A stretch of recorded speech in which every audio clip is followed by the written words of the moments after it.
Good day, good people. It's Tanisha. Welcome to my channel, Her True Crime. Over here, we recap and discuss true crime stories committed by and against women. If you're new here or returning, please do your girl a favor, like, comment, and subscribe to the channel. This lets me know that you like the content and encourages me to post more. So thank you for the love in advance. Now, let's get into it. March 1st, 2021 started out as an ordinary day for Tiffany Starks Foster. Mama had a lot on her plate. She's a mom, soon-to-be wife, student, and an employee. So as per usual, she had lots to do that day. So she got dressed and headed out the door to do some shopping and run some errands. Hours had passed with no word from Tiffany. By 10 p.m., her fiance and kids grew concerned. It wasn't like Tiffany to be out all day and not check in with her family. She does have a fiance, but who knows, they could have had issues that day, so it wasn't a big deal if he hadn't heard from her. But the fact that she had not spoken to any of her 3 children, aged 10, 15, and 17, since she left home earlier that day, alarm bells went off. Out of concern, Tiffany's 15-year-old daughter called her grandma to let her know that her mom did not come back home that night. That's when the family contacted the police. Not her fiance, her family. The very next day, Tiffany was expected to show up for classes at Georgia Military College, where she's pursuing a degree in criminal justice. With only a few short months left of her program, she's so close to meeting her goal of graduating and entering into law enforcement. But unfortunately, she did not show up for her class. On March 5th, she was scheduled to go into work, but again, she did not show up for that either. Then, 3 days later, her 2020 Nissan Maxima was found in College Park, which is about 30 miles away from her home in Newnan. Authorities investigated the car, and although there were no reports indicating sounds of foul play, like blood or a struggle, Tiffany's personal possessions were left behind, like her purse, her keys, debit card. Those were still present, but her cell phone was not. Even though the police did not find her phone, they were able to confirm that the last communication from Tiffany was a text to her mom on March 1st, the same day that she went missing.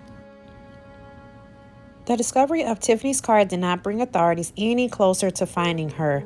Days passed and Tiffany continued to miss pre-planned engagements. She was supposed to fly out to visit a friend in Texas on March 11th, and yet again, she was a no-show.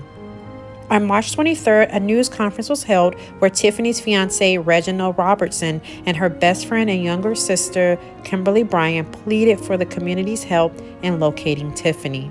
So I'm asking if anyone has heard or seen anything, no matter how big or small you may think it is, please come forward.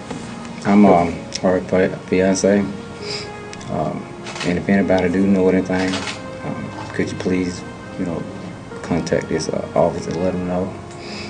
Like I said, no matter how small or big,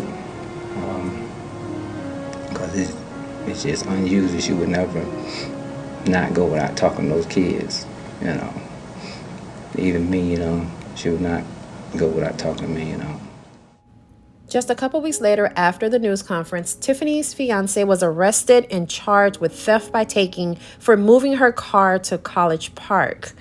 Now, this left me with so many questions like, why did he move the car? When did he move her car? And how did authorities find out that he moved it anyway? In my opinion, an innocent, concerned fiance would be more occupied with searching for his fiance versus moving her car around. So my only conclusion is that he wanted to cover up evidence and lead investigators astray.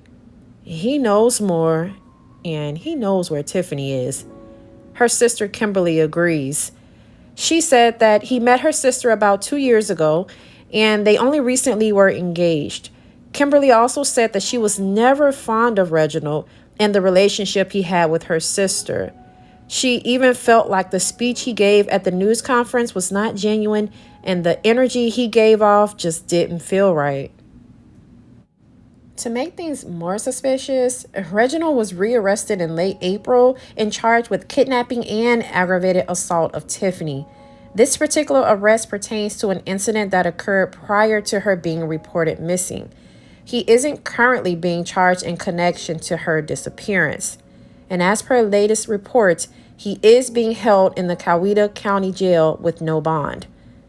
There is currently a $35,000 reward for the arrest and conviction of the person responsible for Tiffany's disappearance. There is also a $60,000 reward for Tiffany's safe return. October 3rd was Tiffany's 36th birthday. The family held a vigil in celebration of her. They are still hopeful that Tiffany will be found alive. Sadly, they aren't getting the answers they deserve from her fiancé, Reginald. He completely refuses to communicate with the family, even Tiffany's mom. So, my question for you is, do you think he's responsible for Tiffany's disappearance? He doesn't report her missing. He moves her car. He was arrested for kidnapping and assault. He refuses to talk to the family. All red flags, if you ask me. But what do you think? Drop a comment down below and let me know. Tiffany Starks Foster was 35 years old when she disappeared. She was last seen on March 1st, 2021 at her home in the Creekside Apartments in Newnan, Georgia. She is about 5'2", about 220 pounds, black hair and hazel eyes. There's a Facebook in her honor called Searching for Tiffany Foster. I'll link it down below. If you have any information, please reach out to the Coweta County Sheriffs Office at 770-253-1502. Are you or someone you love in an abusive relationship? Abuse comes in many forms, so don't be fooled. Please get help by contacting the National Domestic Violence Hotline at 1-800-799-7233. Thank you so much for taking the time to watch this video. Feel free to share it on your social media, and don't forget to like and subscribe to the channel.